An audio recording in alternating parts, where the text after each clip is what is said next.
ভারত নদীকে ভূ রাজনৈতিক অস্ত্র হিসেবে ব্যবহার করে বলে মন্তব্য করেছেন নদী রক্ষা কমিশনের সাবেক চেয়ারম্যান ডক্টর মঞ্জুর আহমেদ চৌধুরী।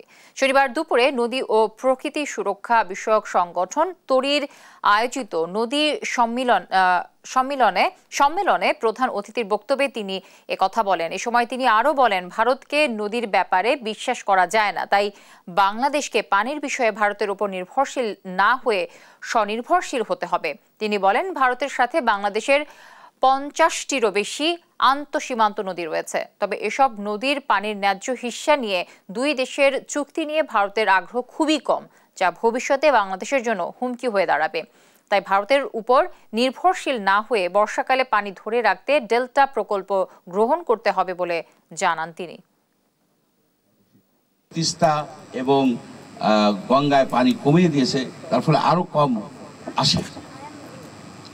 এই জিনিসটাকেই ভারত কিন্তু জিও পলিটিক্যাল উইপন হিসেবে ইউজ করে। বাংলাদেশের চারিদিকে ভারতের কমপক্ষে 50টা ড্যাম, ব্যারাজ এবং অন্যান্য হাইড্রোলিক স্ট্রাকচার আছে।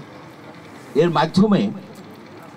মাধ্যমে কিন্তু তারা বাংলাদেশের পানি যখন আমাদের বেশি দরকার তখন কম দেয়, যখন কম দরকার তখন বেশি দিয়ে আপনার নানাবিধ জটিলতা সৃষ্টি করে। ভারত একটা অবিশ্বস্ত বন্ধু, ভারতকে নদীর ব্যাপারে বিশ্বাস করা যায় না।